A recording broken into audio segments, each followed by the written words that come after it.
I wanted to start with the last time that we did an interview was in your office, April 2018. One of the questions I asked you was, so talks of privatization are over, and you said, quote, as far as I understand, the mayor and the city council have all come to an agreement on that. Yeah. So now fast forward to where we are now, and privatization is a possibility that's being explored again. I feel like it contradicts this statement. I don't see it that way. One of the things that I think is important for the public to understand is we've done a significant amount of work relative to understanding the position of JEA within a competitive market. So we spent quite a bit of time in the first part of 2018 establishing our CSEF measures, customer, community, environmental, and financial value, and how we really will measure the performance of JEA both now and in the future, right? And then in January of 2019, we hired McKinsey, one of the foremost leading firms in the entire world on the energy and water sector, to help advise the board and management team around a strategy of how to remain relevant to the customer in the face of energy efficiency, distributed generation, storage, distributed water systems. And candidly, when you look at our performance over the last 10 years, we've lost about 30% of the load per customer on the commercial industrial side and 20% on the residential side. So finding ways to keep relevant with your customer is really critical. In May, what we did with McKinsey is presented to the board a scenario of JEA's future, which we called the status quo, which effectively was putting the burden of all of those financial challenges right squarely on the back of the customer. And that would imply about a 50 to 60% rate increase over the next 10 years.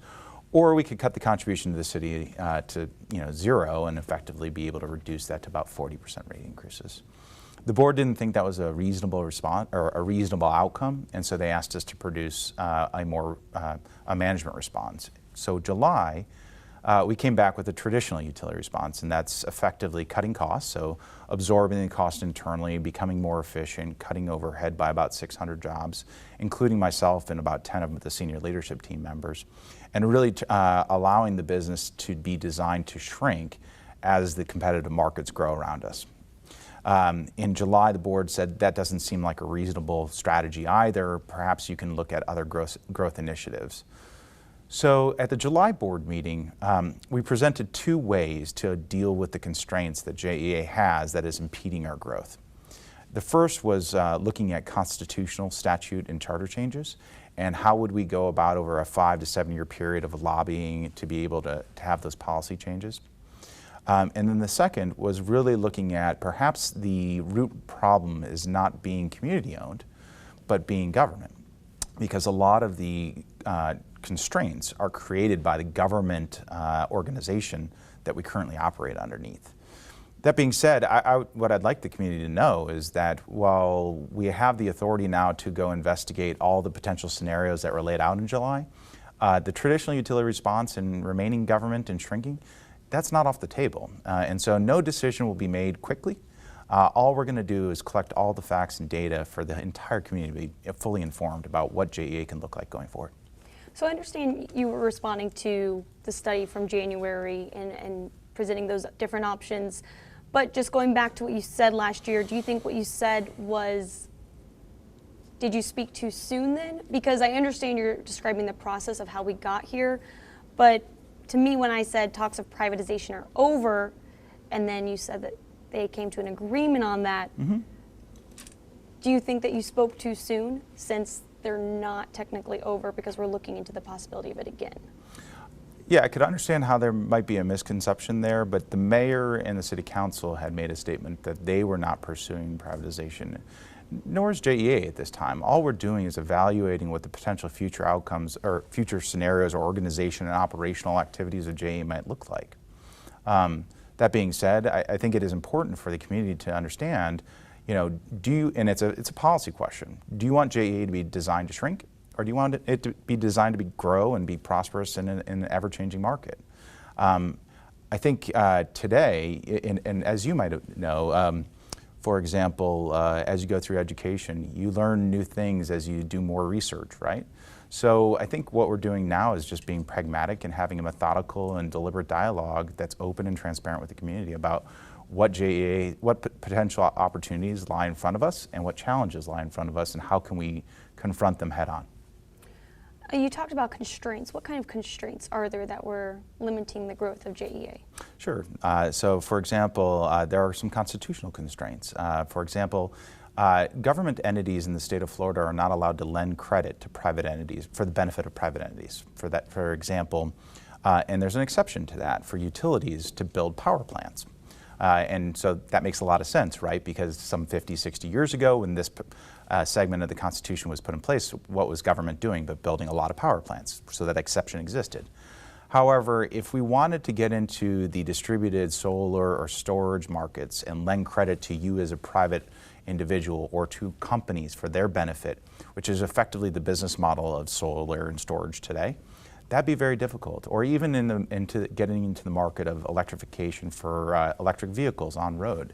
If we wanted to push electric vehicles, for example, JEA could put 50,000 electric vehicles on the streets of Jacksonville by helping companies switch from diesel or gas to electric, and that would actually help drive cash flow for JEA by about $100 million a year. But we would be very constrained from a constitutional perspective of doing that because we couldn't lend our credit to a private company. Now, other private companies can do that, but we're not allowed to because we're government. Why can't we do it without a private company? Well, so the private companies are the ones that own the vehicles. What about when it comes to solar panels, solar energy? Sure. So at the end of the day, the customer is the net consumer, right? So you're improving their asset if you're putting solar storage in their building. Mm-hmm. So effectively, you're lending your credit to that individual and/or the commercial or industrial client. So you're saying we wouldn't be able to invest in solar energy unless we somehow partnered with private companies? We are able to invest in solar energy at utility scale, so we're doing that right now. In fact, in the first quarter, I signed 250 megawatts of power purchase agreements with a private company to build on JEA's land out west in Jacksonville. Now that's utility scale, so that's like the same thing as building another natural gas plant, except for it's a 250 megawatt solar plant. However, here, if I were to be putting solar on your specific roof and lending you money to be able to improve your home, we start to run into some constitutional and statute issues that prohibit JEA from being in that type of business model. And I guess, just so I understand, why would you have to lend me money if I want to get solar panels on my roof? That's a great question. So today, if you were to put a 10 kilowatt system in, it'd probably cost you somewhere around $20,000, including investment tax credits, which come from the federal government.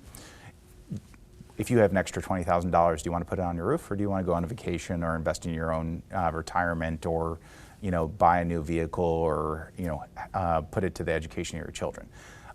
So oftentimes in the industry, what will happen is the private company, a solar company, will come in and say, I'll lend you the money up front and then I'll charge you back over a period of time, and that'll be the business. Call it solar leasing, as well as they also do solar as a service.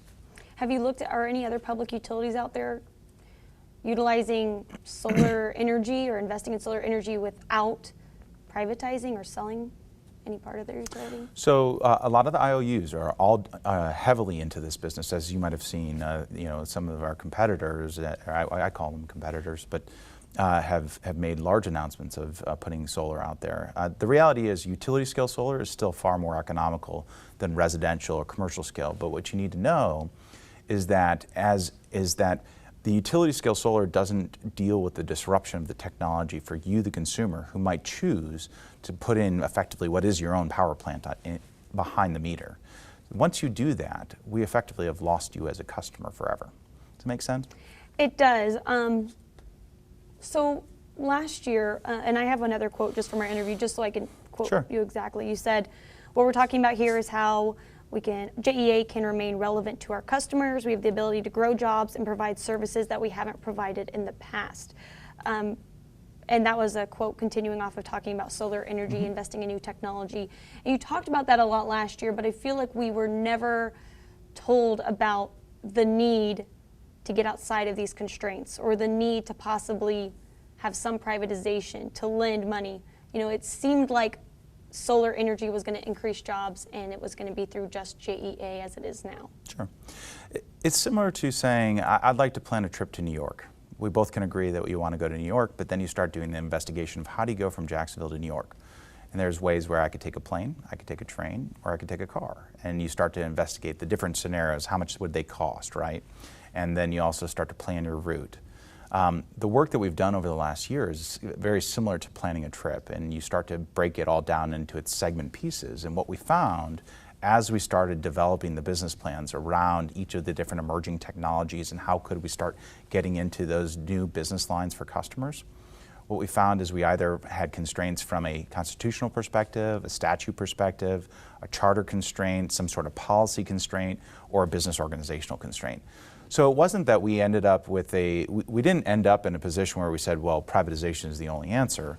All we started doing was as we started trying to build the business strategy on how to get into those new emerging technologies, we started finding we had governmental and regulatory constraints that inhibited us from actually being able to participate. What's another constraint? Yeah, so one of the things in the city charter is effectively JEA is limited to being able to provide services in Duval County or adjacent counties. What the community should know is we are running one of the top 5 water and wastewater utilities in the United States. And I don't mean that just from an operational statistics or financial metrics. We are leading the industry in the implementation of AI for climate change preparedness, hurricane response. We also have a lot of intellectual property that we're building. So when you go around and you talk to utility directors around, especially in the, call it hurricane-prone areas, excuse me, we are so far ahead of any of the utilities that might, especially smaller scale utilities that don't even have the talent or the resources to be investigating these types of tools and resources. So, you know, it would be very reasonable business strategy for us to look at expanding our water and wastewater footprint beyond our current service territory to be able to provide the type of value to other customers around the state of Florida and perhaps throughout the entire United States. However, our charter does not allow for that.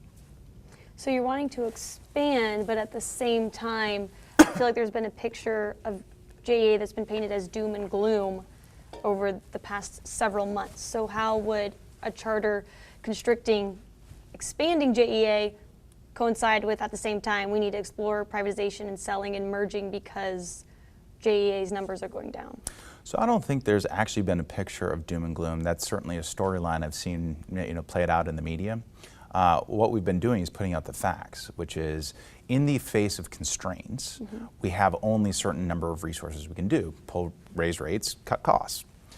If we were to alleviate constraints, we can move faster, we can be adept and be able to compete and adapt emerging technologies, as well as expand our footprint and be a growth business. I don't think they're mutually exclusive. It's just simply acknowledging that, for example, if you and I were going to have a 400-meter race, right, but I had hurdles and you didn't, my guess is you'd probably win because I have to clear the hurdles, especially since I'm not very good at clearing hurdles. So effectively, JEA today, as a government entity, has a series of hurdles in front of it where a lot of other companies that are in our space, they don't. So I think the idea, so we'll throw out the phrase doom and gloom. I think that came about especially when it was announced that people may be losing their jobs, 500 plus. Yeah, so, including me. Well, I mean, then that kind of goes into the idea that the utility may have some kind of doom and gloom, if you will. Like, you know, we could find a different phrase to put in there. But if 500 plus employees weren't faced with losing their jobs, I mean, what kind of picture would we have of JEA? Well, so, you know, what we need to understand is that over the past, JEA has accumulated a lot of debt. So we have approximately $4 billion of debt between our electric and water system, and that doesn't include Plant Vogtle. So we have a substantial amount of fixed costs. And as I said, our sales have been declining. So we've declined 10% over the last 10 years, and we continue to see the market pressures of energy efficiency, distributed generation, storage, and efficiencies on the water side continue to drive those sales down. So if you have decreasing sales and therefore decreasing profitability, yet you have substantial debt loads, at the end of the day, the only access to capital that JEA has today is customer receipts. And so effectively, in order to increase free cash flow, we have to cut costs. I don't know if that's doom and gloom. It certainly has a dramatic impact on our employees and our community if we would have to eliminate 500 jobs, and I feel for that. I'm empathetic about that. But if you're positioning the business to be responsible in order to be able to pay back your investors, that's just a prudent business practice. And it's designing a business to shrink without giving it the tools that it needs to be able to invest in growth opportunities. So with so much debt and declining profits, why would any company want to invest in JEA, buy JEA, merge with JEA? That's a great question, because they don't have the hurdles that we have. So if it's a great example for that, if you look at the telecom space, back in the 1990s or so, there were hundreds of telecom companies. Do you remember what your telecom company was in the 1990s? I mean, it might have been Southern Bell, or there are a lot of different carriers. Well, when mobile telephones came to fruition in the late 1990s, by chance, do you have a non-904 area code? Yes, I do. What's your area code? Well, 904 and 816. And your 816, was that where you lived between 2000 and 2005? Yes. Okay, because that's when the telephone industry deregulated due to technology disruption of the mobile phone, right? We're seeing the same thing in the energy sector, and probably 5-10 years from now, we'll see the same thing in the water sector. The reality is that as mobile telephony expanded, that those companies that were accelerating and had that as a service offering for their customers had a far better and broader offering than just wireline alone. And so now we're starting to see it in terms of cable and telecom competing, right? Comcast versus Verizon, the triple play, and you start to see the same things happening in the electric and the water sector, where Shell Oil has already recently announced they want to be the largest electric company in the entire world in 10 years. Think about that. That's an oil company effectively saying that they're not even in the entire industry, but they want to be the largest in the world in 10 years. You have Tesla, which everybody thinks of as a car company, but effectively is just a development platform for electric storage at utility scale. So you're seeing the advent of technology and technology disruption, creating a nexus where all of these industries are converging. And many of the competitors, that we call them competitors because they take our sales, are not even utility companies anymore. In fact, Amazon and Apple and Google have announced that they're now powering their own facilities as well as exploring being in the utility sector. So these hurdles and constraints that you've been describing, were they present a year and a half ago or last year? Absolutely. So they seem like the main reason now, but I never heard anyone talk about hurdles or constraints, these specific ones, when we were talking about JEA for months a year and a half ago. So the management team had not done the work. The work we did over the last year, really, in terms of really trying to push the boundaries of being able to provide our customers new and more and better offerings that we're seeing being provided by other companies, allowed for us to really identify this constraint matrix. And we actually published the constraint matrix in our June board meeting. You can go back and take a look at it. It's in I believe it was Appendix A. And then in the July board meeting, we fully fleshed it out. And we engaged some legal teams to evaluate, as well as worked with OGC to actually do a very methodical analysis of all the constraints. That being said, you can see some manifestations of those constraints in the past. For example, JEA some 5 or 7 years ago tried to get in retail natural gas. And do you know who the largest retail natural gas provider in Duval County is? No. It's in our charter. So in fact, JEA should be the provider, but it's People's Gas, which is owned by TECO. Well, JEA went head to head trying to get into retail natural gas, and guess what happened? Effectively, even though it was in our charter, so it was not limited there, you had a government entity trying to compete with a private sector, and the argument went as follows. Why allow government, when it was up for city council to vote on who got the franchise agreement, the argument went as follows from TECO. Why would you let government ever compete with the private sector? We'll pay property taxes, we're more nimble, we can, you can hear it played out already. And if you're, if you're a public official, you have a hard time justifying why government ought to compete with a private sector company. we're seeing in the solar space right now. We oftentimes see actually a lot of solar companies pushing back on any policy initiatives that JEA has around rooftop and net metering issues. So the issue, and then we also, JEA's management team tried to get into liquid natural gas. You know who the largest liquid natural gas company in Jacksonville is now?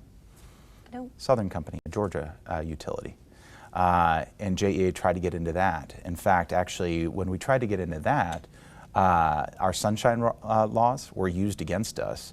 And in fact, as we were competing for it, the competitor at the time asked us for our entire business plan, and we had to give it to them. Imagine if you went to Apple right now and said, I want the plans and all the pricing and all the design for your next iPhone. They would fight you for it. In fact, they'd kind of laugh, right? But in fact, JEA, in our current organization, if somebody asks us for that, we have to give all of our pricing information. We have to give all of our strategic planning information. And so how do you compete in a competitive market if that's one of the restrictions that you have to abide by? And I understand. I'm just surprised that when Paul McElroy was, he'd been with JEA for a long time, the board had been with JEA for a long time, no offense, but you didn't have utility experience before coming in, and none of them thought to dive into these constraints. So I think, number one, I do have substantial experience as a professional investor and as a CEO and an executive level operator. Part of a multi-billion-dollar private equity fund. I have tons of experience in terms of how to evaluate businesses and make sure they're positioned to be successful. That being said, we've developed a phenomenal team as well. We've got Melissa Dykes and Ryan Wanamaker and Herschel Vineyard and Sean Eads, one of the CIO that we recruited out of GE Appliances that was doing all the demand side.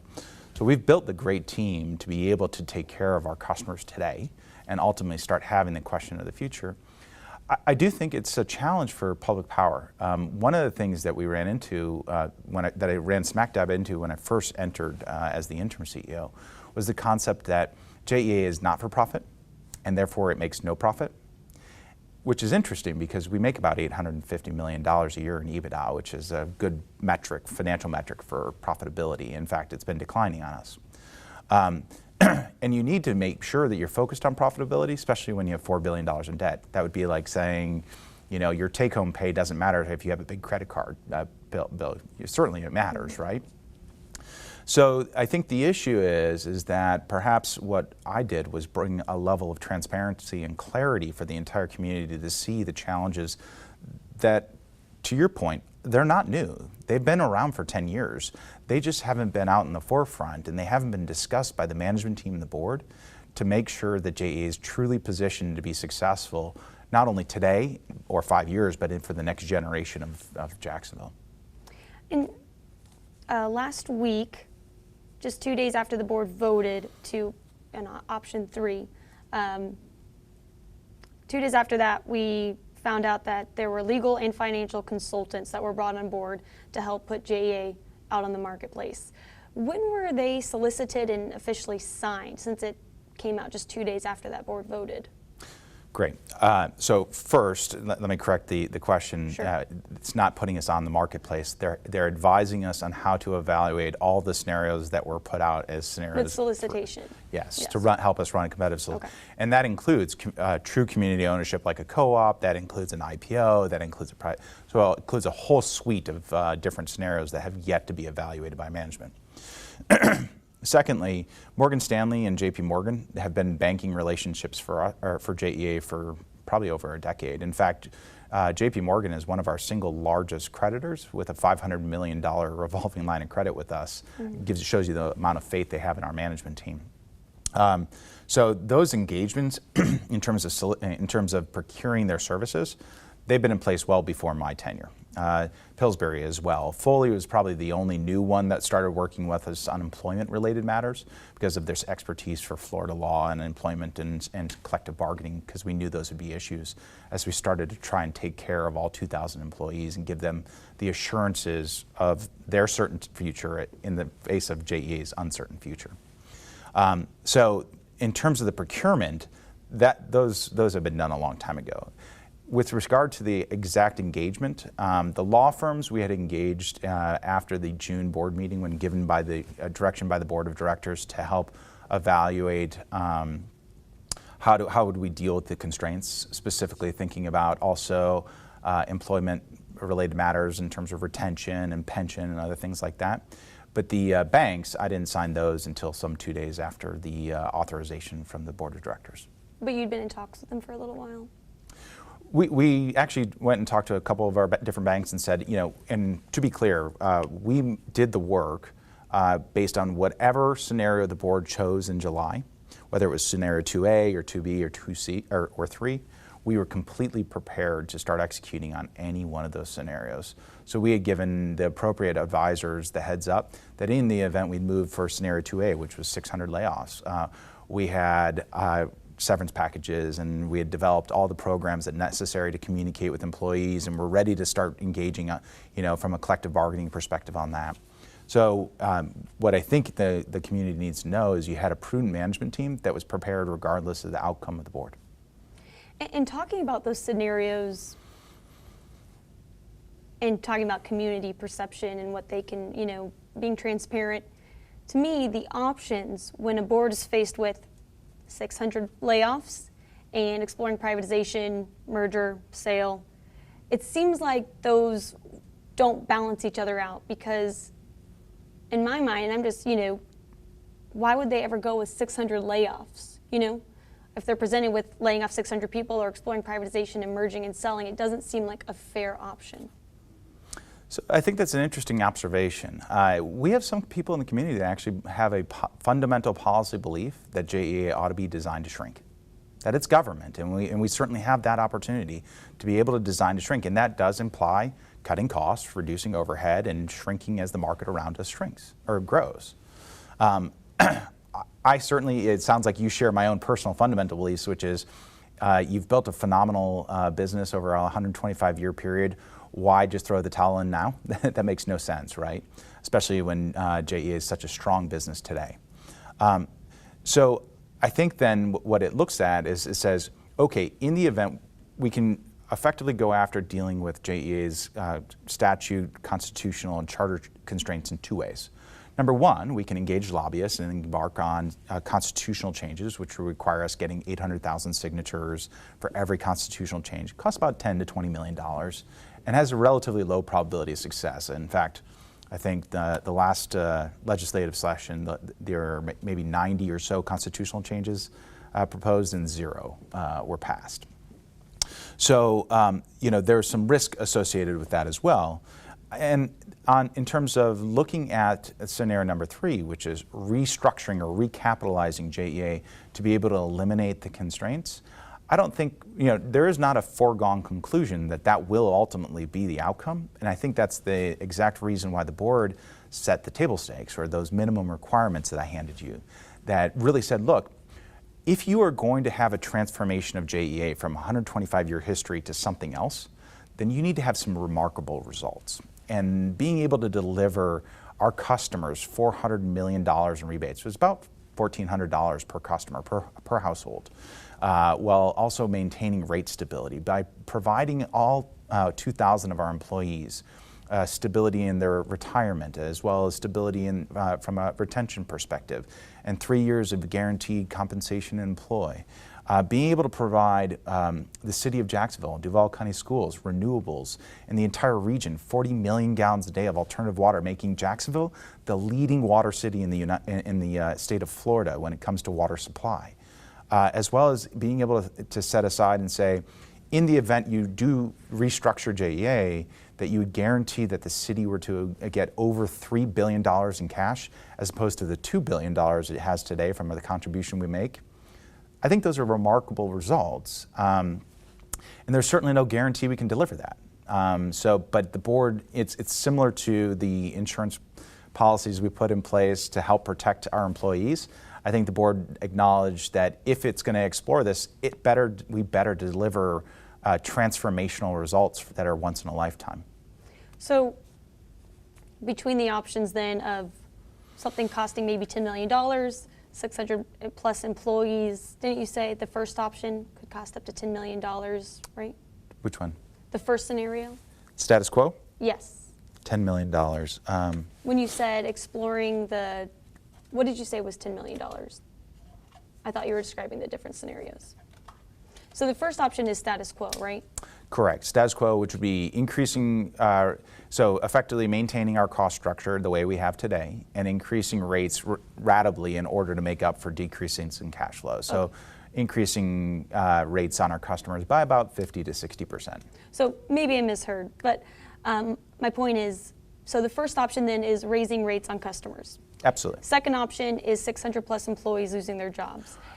And other cost efficiencies and deferring CapEx. It's Right. not just going after jobs. It's becoming more cost efficient and designing the business to shrink. I think my ultimate point is, why would anyone want to vote to either bring customer rates up or employees lose their jobs? It seems like there was a clear path to option 3. You should go talk to people that actually think that you should design a business to shrink. Okay. I'm not a believer in that. I think JEA should be designed to grow and remain a prosperous and vibrant part of our community. So as for your salary, and I know you gave me proof to show that it was taken just from McElroy's salary when he was here. Mm-hmm. I think my question with that is not necessarily, is it a normal salary or above normal or whatever it may be, because you're saying it's below the 50th percentile, correct? It's in the 25th percentile. Okay. Which is the bottom quartile within the industry. I think my question over the salary is that it came up on a day when scenario 2 was even an option. Mm-hmm. It came up on a day when there was even a possibility that 600 employees could lose their jobs, when you're saying that profits are going down and there's a lot of debt. That's what my question circulates around, because it didn't seem like these were issues that McElroy had when he was making this salary. Can you restate that question Sure. again? So McElroy was making the same salary as you, but was he having all of these issues, the possibility of employees losing their jobs, profits going down? Was he facing these same issues? He actually terminated 407 jobs in the last 10 years. So whether it was being discussed openly or not, maybe that's a different story. But in how many years? In the last 10 years. So, but this would be in fact, if you were to go and you look out that window over there, have you been watching the decommissioning of St. John's Power Park? So that actually was the single largest capital investment in Duval County history. It was over $1 billion. It employed 206 people. And overnight, what happened was 206 jobs went away. We decommissioned the largest capital project in Duval County history, and we signed power purchase agreements for solar power at 250 megawatts that are 20% lower cost than our current fleet.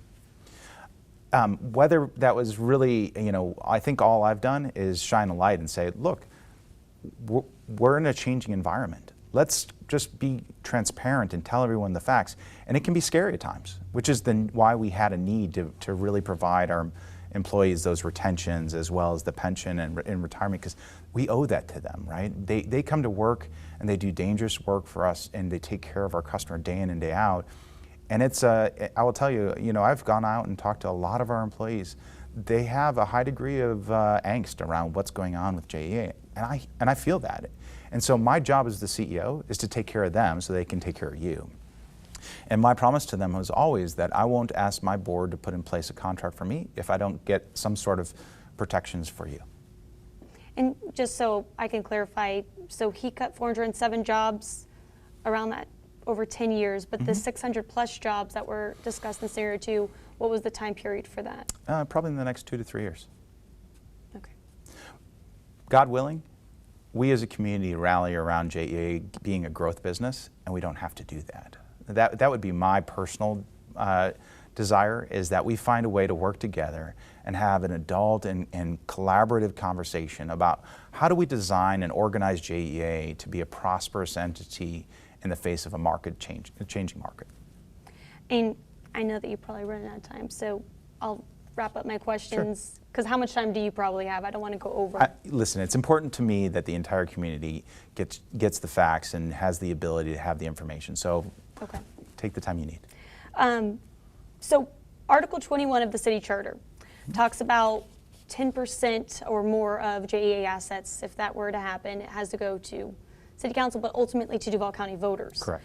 So I was reading through a memorandum from the General Counsel that said it's actually cumulative. So over JEA's lifetime, 10%. And arguably, we could already be at 10%. Correct. So have you met with the General Counsel? Is that going to be changing anytime soon? So it is a concern of mine that given the analysis of it being a cumulative number that we do not know, in fact, because many of the records of JEA, because JEA goes back 50 years, we've actually, I have my financial team trying to evaluate whether or not that threshold's already been passed. And what we've worked with the General Counsel is let's continue operating the business status quo because in the event we were to get there right now, what that would effectively imply is that we would need a referendum to sell a truck or to sell scrap metal or to do or to change, yeah. I mean, just to run our basic, every day we are selling assets, right? We sell old computers, we sell old trucks, we sell desks, and we sell scrap metal, we sell old transformers, we sell all sorts of things. But that's just running our business. I don't think that's really what the voters had talked about in terms of 10% of the assets. I think they were far more concerned about changing services, or really, because it was at the time that language was brought up, there was a pretty heavy debate about privatization, right? So the answer is no. I don't envision trying to work with the General Counsel or the City Council to change that language, but I do intend on having my financial team complete their analysis to see where we stand today, and that will take quite some time going through 50 years of what is effectively paper documentation. So what if they do come to a determination that 10% or more than 10% has already been sold, though? You're saying that's when we might need a referendum, or? Well, we would need a referendum just to run the business day to day, or we'd have to work with the community and help them understand how, because of that analysis, we need to clarify the language. Because wouldn't that automatically contradict that part of the charter? Because if there's more than 10% of JES assets that have already been sold, that's what I mean. Wouldn't it automatically contradict? It can't go to Duval County voters because it's already happened. I think your question is hitting on what I believe is oftentimes it's when we as people get involved in very heated debates, we find ourselves overreacting, right? And ultimately, that language maybe, in fact, there needs to be some clarification that it's 10% of assets to the extent it's a divestiture of one of the systems or customers or something like that, as opposed to day-to-day operational divestitures of assets that every single company does in every industry, including JEA for the last 125 years. But look, until I have the facts, I can't really answer the question. Okay. And then just kind of going off of that question, the fact that it's supposed to go to Duval County voters, however that's figured out, is there any tie with offering customers the $1,400 in rebates and maybe an incentive to vote in favor of privatization or merging or anything like that? No, so that $400 million was developed as part of a market standard, which basically acknowledges that much of the value of JEA over the last 125 years was derived as a result of our customers paying their rates. So effectively, think of it like a dividend to your customers in the face of a transformation of JEA. But they would only get that in the event of a sale? In the event of a recapitalization, correct. Which would mean a sale? Or it could be a conversion to a community ownership where they actually are the ultimate owners. Okay. So in the DuPont study that came out last year, they talked about, it was a very long study. So it was. Just pulling out a couple of quotes so I'm reading it. Okay. It says. And I don't know it by heart, so. Sure. So they talked about the unbundling of the water wastewater division from the electric division, something that we had been talking about. And they said it's escalating the degree of difficulty for a smooth transition. They talked about how complex that would be just because of easements, rights of way, legal agreements. So have you taken their study into consideration about that, the difficulty of doing that part? Or would they even we have not be done, unbundled? So we have just begun the work on investigating scenario number 3. That being said, their observation is 100% accurate, which is JEA is a well-integrated business where we have not only integrated real estate and property rights, but also billing and collection systems, payroll and other things. So yes, what I think the customer should be very proud of is that you have a very well integrated utility, and actually the water and wastewater system is so much more superior to other water and wastewater systems as a result of being the beneficiary of some of the regulatory compliance efforts of the electric system. So I think their observation is accurate, but we haven't taken into account exactly how to quantify that or think through how that might have any implication on a strategy that we might ultimately pursue. And then they also talked about untangling these agreements could take years and greatly increase the difficulty of a smooth transition. I know it's similar to what that other paragraph was, but they're saying it could take years. So, but you're saying that's something you haven't even explored yet. Well, that's why we hired Morgan Stanley, JP Morgan, Pillsbury, and Foley. They're ultimately industry-wide experts at being able to analyze all of these complexities so that we can come back to the board and the community and give them the exact facts. And then just going off of that study, there was also the PFM report. Sure. And there were JEA workshops, board meetings last year. So what is this going to yield that we're doing right now that those all didn't yield a year and a half ago? I think it's the difference between an evaluation and evaluation. The reality is we'll be able to come back and answer definitively for you and for the entire community exactly what JEA could look like in the event of community ownership, in the event of an IPO, in the event of a private placement. And we'll be able to, we could sit right here and answer give you the exact specifics with regard to all those potential scenarios. Just as we have done for the traditional utility response. We have a fully baked implementation plan where I can walk you through what would JEA look like 5 years from now if we started implementing that strategy today. And it has implications as jobs, but we have initiatives around cost-cutting measures, we have initiatives around capital expenditure delays, and all of those things from a bottoms-up analysis. And the difference here is we'll actually be able to answer what I think the community really wants, to be able to make an informed decision, give them all the facts, all the data, so that ultimately JEA can be positioned best for the community going forward. Are you saying this time around is a valuation or an evaluation? I was making a whimsical joke. Oh, okay. Okay. There was this whole debate, but no, I remember the debate. I didn't know if you were being serious or not. What I'm saying is we will be able to answer in specific and detailed information for all the community to see what every single scenario that has been discussed looks like. So you're saying they didn't do that last time around? Correct. Even in the PFM report, they didn't explore that? Nope. That's correct. The PFM report was simply a consultant's opinion, much like the DuPont study. Okay. Now going into, you said you had prepared for each scenario, so when you went with scenario 3. I'll back you up on that. Give you an analogy that might help a little bit. Mm-hmm. If you wanted to sell your house, you can call a real estate agent and say, what could I sell my house for, right? They'd say $250,000, right? Say, okay, great. I know what the value of my house is. Or I can go order an appraisal even, and the appraiser would say, my house is worth $252,000. That's much different than being able to say, have a buyer sit there and say, I'm willing to buy your house for $252,300. That's an exact number, and there'd be terms and conditions that would come along with that. So it's very similar to if you were to convert to a community ownership, we could actually come back and say, here's exactly what it would look like if all the customers of JEA would become the owners instead of the city of Jacksonville. Here's what it would look like. If we were doing an initial public offering, you and I were talking about this earlier, this is the process that it would take, this is the timeline, so even the property rights question. We would be able to answer all of those questions in specific and be able to give timelines and exact dollar amounts and be able to answer those questions.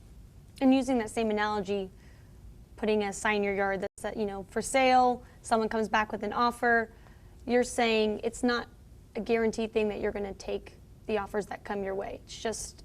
I think that's right. I mean, ultimately, that's a decision for the board and the city council, and ultimately, if it is, to your point on the Article 21, which requires the voters to weigh in, it's a decision for the voters. So going back to those scenarios, in scenario 3, and you and Melissa had both said that you had paperwork and everything ready to go for each scenario, so that's why those letters went out so quickly. Yeah. So I want to just figure out something, because 3 different attorneys have looked at those, and have either told me that they're illegal or at least unconstitutional in regard to the non-disparagement agreements, the parts where they can't have public statements, and it looks like it's in an exchange for bonuses. And none of this was discussed with any union leaders. So it was discussed with union leaders. In fact, it is continuing to be discussed with union leaders. And if you notice, even the language and notices say they're subject to collective bargaining. And we also have legal advisors that have evaluated those contracts to make sure that they are in compliance with all laws and regulations and statutes. That being said, they are standard industry contracts that I've signed numerous times in my past. And in fact, actually, if you were to read my employment agreement, it has many of those same clauses. And I've had my own employment attorneys review my contract. So if I'm willing to sign it, I don't see why it should be an issue for others. So you discussed it with union leaders, but was it ever agreed upon before? No, it's subject to collective bargaining. Okay. The contracts that were sent out to the, I think it said, non-CEO execs. Mm-hmm. So in that, it did talk about that was the non-disparagement agreement. How much time did they have to sign that? So generally speaking, about 2 weeks. So without knowing what the future is, why would they be given such a short time to sign that? That's very common labor practice. Is you get about 14 days to 21 days to consult with any advisor, whether it be a tax or a legal advisor, to get their appropriate information. That being said, for collective bargaining unit employees, so the 1,400 or 1,600 or so employees, they're still working with their union leaders to evaluate all the terms and conditions of those contracts. Those were not actually asked. They were not actually asked to sign that. So the timeline. And I did see that. Mm-hmm. They were guidelines saying that they couldn't make public statements, and if they did, they would lose their bonus. So that's still up for discussion. That's absolutely in the hands of the union leaders, and we're working through that through a collective bargaining process. For the appointed employees, we followed standard labor practices, and I'd followed the advice of our VP of HR as well as our employment counsel to follow industry practices.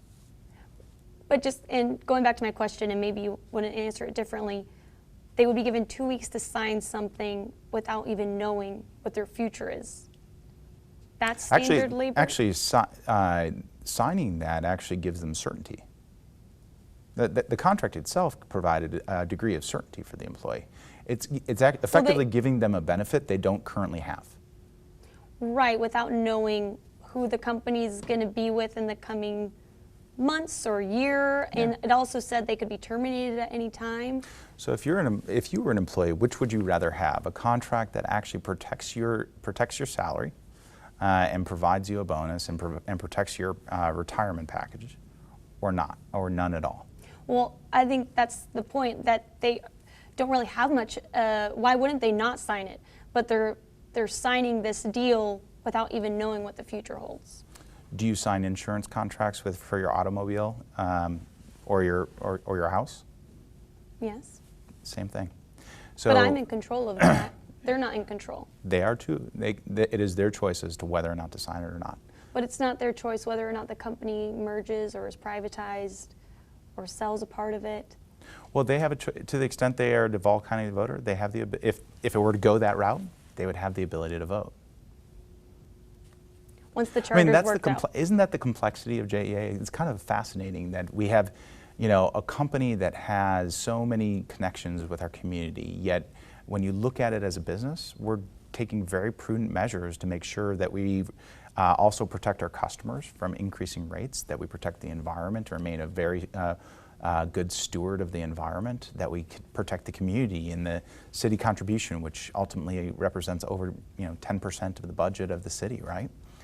So all of these things are pushes and pulls and levers where, it's a difficult place for me to be, for sure, because everyone has their own conflict of interest and their own vested interests in seeing JEA be one way or the other. But being a public utility, that's where these 3 separate attorneys that I spoke with felt like it infringed on First Amendment rights to put a non-disparagement clause and then to say no public statements can be made. I mean, a private company, okay, but it's a public utility. it seems like it steps on their First Amendment rights. So I think you should also direct those attorneys to read the disclaimer that says that to the extent that there's, So I think that the questioner, I reject a little bit the premise of the question, because in the event that a labor attorney has issues, they should certainly reach out to us and we'll talk to them. Have you talked with a labor attorney before putting the language in there? Absolutely, a labor attorney drafted it. So to that labor attorney, it didn't seem like it infringed on First Amendment rights? Clearly no, because they drafted the document. Okay.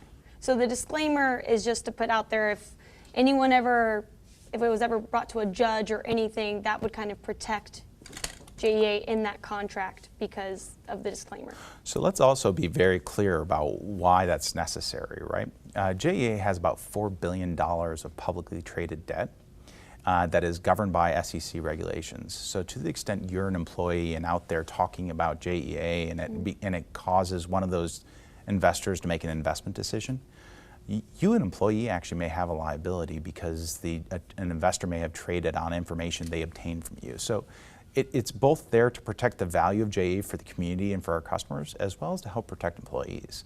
I can see how people would want to, warp it into something that's negative, but it is a very traditional set of language that is oftentimes in many employment, retention, or other agreements with employees. Okay. And I was just bringing you I brought it to 3 different attorneys just to get their opinion, but. Yeah. If those 3 different attorneys would like to talk to our counsel, they're more than welcome. And then they can actually come to a resolution as opposed to making kind of hypothetical allegations. Okay. So going forward, what do you think really would be the best option for JEA in this scenario 3? Merger, selling part of the utility, privatization. What do you think would bring the most success? I look forward to having that conversation with you after we've been able to do all the work. So I can't answer the question. As I tell people a lot of my employees, I said, look, I think the responsibility of the CEO is to provide you a very specific answer once they've done all the work and can give you exact specifics and facts. As we sit here today, it was only a week ago that I was authorized by the board of directors to go investigate and work with our advisors to be able to answer that exact question. And just to be equally transparent with you, I know maybe you've heard something different from employees, but I have employees message me a lot because they know we cover the story. Sure. One person messaged me this morning saying they feel like it's already a done deal. They feel like it's a repeat of a year and a half ago, last year. Is it already a done deal? No. There are no done deals. This is not a foregone conclusion. What we are doing, one of the things I heard when I became the interim CEO is there was a great level of, I'd say, disenfranchisement amongst employees in the community with regards to the transparency and openness of JEA. And so one of the things that I did immediately was try and push out. That's why we changed the board format. That's why we've actually started communicating exactly like we are. And it's scary, right? I mean, JEA is one of the largest employers in the entire community. We touch 1.5 million people as customers. So in some ways, I ask for the community and our employees to approach this in a level-headed way, just as we as management and your board are doing, because it's the only prudent way that we will find a way to do exactly what you said, which is remain relevant for the customer today and in the future. And that's the thing I've been telling people we were going to be doing ever since I got involved with JEA in February of 2018.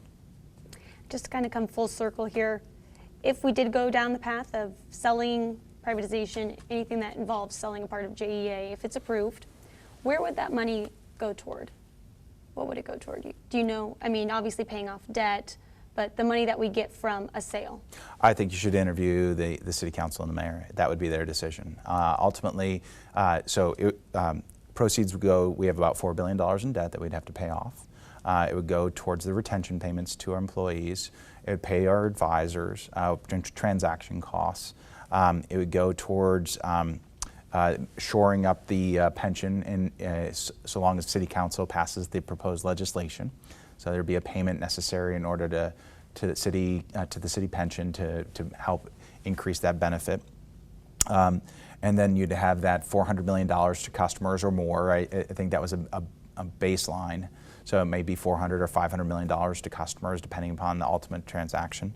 And then effectively the balance of the proceeds would go to the city. So it's ultimately up to the city. And the pension, is that you said that's in legislation that's going to the city? Yeah, so one of the board resolutions actually passed a draft set of pension legislation. Gina can get you a copy of that, and that I believe is going to be introduced to City Council for their review in the next coming weeks. My last question for you, is there anything that you want to address? Is there a misconception out there that you feel like you haven't really been able to turn around? No, I think if people pay attention to JEA's board meetings and actually pay attention to the facts and the data that we're putting out, that very educated and informed people will reach good conclusions. Those that traffic in rumors and gossip will ultimately find themselves mired in that rumor and gossip, and unfortunately JEA has a tendency in its past to have been embroiled in rumor and gossip.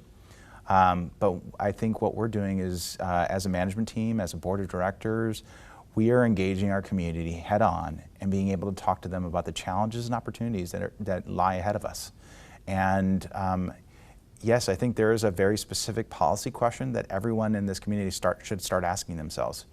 Should JEA be designed to shrink and not compete in a competitive market, or should it be designed to grow and prosper and be able to change? And depending upon where you lie on that policy discussion, you start to then start to peel the onion as to how might you then provide JEA and its employees the resources and tools and capital necessary to be able to be competitive and remain relevant to its customers both now and in the future. And ultimately, for that to happen, you believe there needs to be some kind of change. It can't stay status quo. Well, right. Clearly. I mean, now that could be also, we could stay government but pursue constitutional and statute and charter changes using legislative efforts and lobbying. That's one way for us to pursue changes. And that was one of the scenarios that was presented at the July board meeting. But there are other alternatives that, if we were to hit those minimum requirements that I gave you a copy of, think about the transformational opportunity for this community to be able to have that level of certainty for our customers, for our employees, for our environment, and for the financial welfare of this region. And just as we go forward, privatization is not the end goal. Privatization is not the end goal. Remaining relevant to our customers and designing businesses, designing JEA to be able to operate in a complex and changing marketplace is absolute, and also being able to provide a vibrant workplace for our employees to have, a safe and enjoyable culture. I mean, that's critical for us, and it's critical for me because they're the ones that take care of you.